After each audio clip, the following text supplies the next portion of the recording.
You know the CIA got caught with opium in Southeast Asia and Vietnam. We're now in Colombia putting bases in. Anywhere there's drugs, our troops are there to eradicate the other guy's drugs and protect the drug kingpins that launder their money through U.S. and European banks. And add to that the fact that that's how the CIA gets their revenue so that they can then do operations that they can keep away from Congress.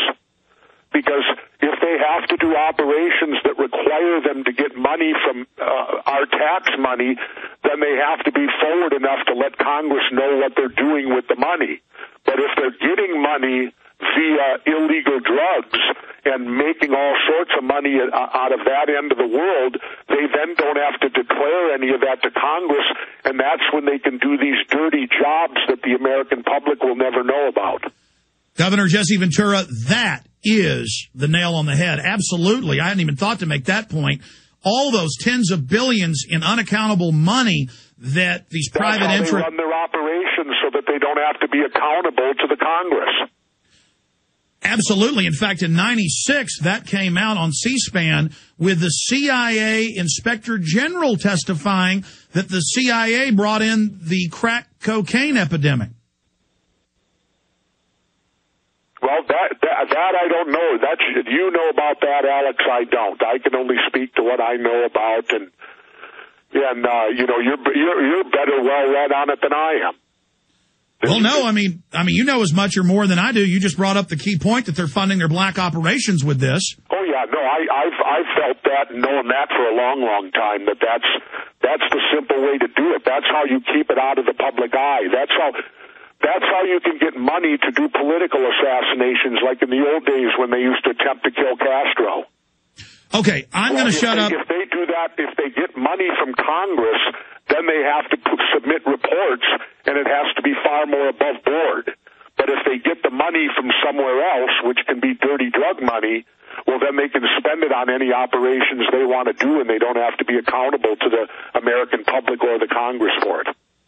Absolutely. Governor, we've got you here to talk about the TV show, so I'm going to stop getting off on other issues. I apologize, but it's always interesting to hear your truthful perspective, because you're absolutely right on those issues. Where to start with the TV show? I mean, I've seen the one promo clip where you went out to HARP and they threatened to arrest you, and then suddenly the equipment went dead. Let's go through the 7 episodes and give people an idea what's coming up.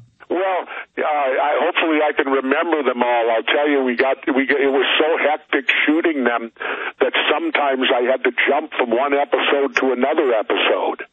And that plays games with your mind, because you're focused in on one thing, and then, you know, the next half a day you might be doing something for a completely different episode. Well, let me ask this. What's your favorite? What's your favorite episode? I would say my favorite one would be 9/11. Because I think 9/11 was the original one that I took to the TruTv people to sell them on this show. And so it was personal to me because of my investigation of it so far. So I would have to say that one is the most satisfying, although they all are pretty much. And I'll put it to you this way. The way that I'm going to explain it is quite simple, Alex. People can choose to believe the conspiracies or not, all 7 of these, and they're all fairly modern day. The one thing True Channel wanted to do, we don't go back to Kennedy, we don't go back. They wanted to keep this first series within the last decade, pretty much. And you can choose to believe them or you can choose not to believe them, but I'll guarantee you this, if you watch the show, you're going to get scared. Because even if they're not true, there is still the element that they may be, they might be, and they could be. And maybe they are. And that should be enough to wake people up and scare them. This is the first show that I've ever done in my career where I got scared. And I don't get scared easy. I remember a few weeks ago, I ran into you and we were checking in at the hotel, and you walked up and you were shaking your head and you said, Alex, you were there with your son Tyrell, who's working on the show as well, doing a great job. You walked up and you said, Alex, when I go to bed at night, my head's spinning with all this information. This stuff is scary. Oh, yeah.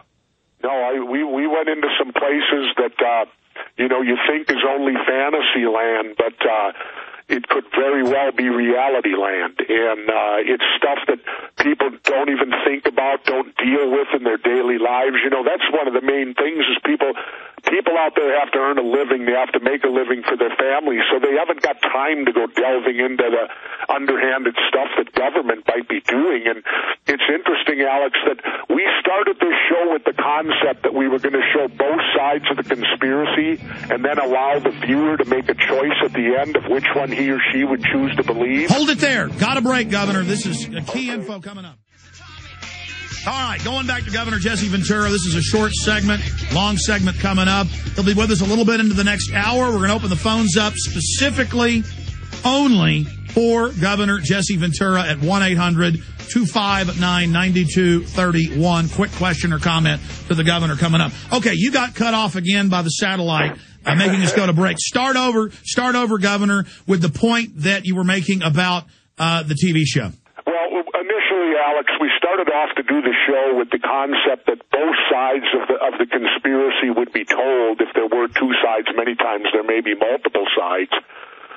But the two major sides, and then we'd let the viewer decide. Well, then the show had to go through a metamorphosis, if you will, or an evolution, whatever you want to call it, because when one side does not cooperate one bit, it is pretty hard to tell their story. And that was the case of the United States government. I did an interview the other day, a print interview, and the person asked me, and I said, well, you know, the government hasn't cooperated at all. And they said, this includes when Obama's taken over? I said, there's been no difference. I said, it hasn't made one bit of difference because we started the show. George Bush was still the president, and the show's been in the works, and I've been working on it for a year now, basically, or better. And the government cooperated nothing. Zero. Zilch. We could not even get a spokesperson out for the government. Well, we do get a few former government people who are now no longer working for the government who had courage enough to come out and talk to us and offer their opinions. But no one under the government would cooperate with this show at all.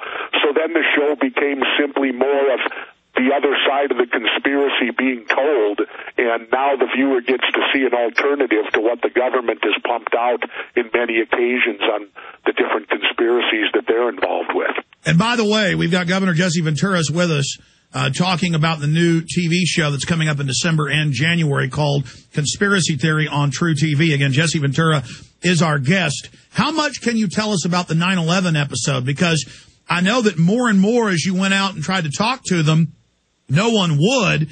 And Jesse Ventura, Navy SEAL, governor, fighter, is a lot more intimidating and a lot more effective than when Michael Moore, and I'm not against Michael Moore, kind of ninnies around. This is some dynamic confrontations. Alex, in many ways, Michael Moore probably got more cooperation than I got. Well, let folks in a little bit. I got none. When it came to 9/11, no one from the government would talk to the show. No one from the 9/11 Commission would talk. No one representing any type of government agency would talk. I don't want to wreck the show by saying what we did and where we did it and do all that because I want people to watch the show. The show came about like this. A victim came to me, and a victim pleaded with me. A victim who lost her daughter and her potential grandchild. Her daughter was pregnant, and she died the infamous day of 9/11. And her mom, came to me feeling that I was the person with this show who could bring to light the fact that we need a real investigation of 9/11 and not the one that they did. And so it's a natural progression then when it's brought to me, the next person I want to talk to is someone who was there, someone who actually went through 9/11, which we were able to do also in the show. And then from there, the progression goes to someone who was there during the cleanup, the almost 300 days that it took to clean up the mess and what went on there. Did an investigation occur there? We have the person who identified and saw the black boxes, which, of course, the government tells us were not found. Unbelievable. Again, I don't want to give away too much, but... Well, I want people to watch. watch. That's why I'm just going to talk. I'm not going to give specifics of the show, Alex, because I want everyone to enjoy the show, and I won't narrate it before it goes on the air. No. But I mean, you're giving us a lot here, and I know a lot of the inside baseball, and obviously I'm sworn to secrecy. I'm just telling folks, I'm surprised you're able to get this on air, Jesse, because... Well, Alex, it ain't on yet.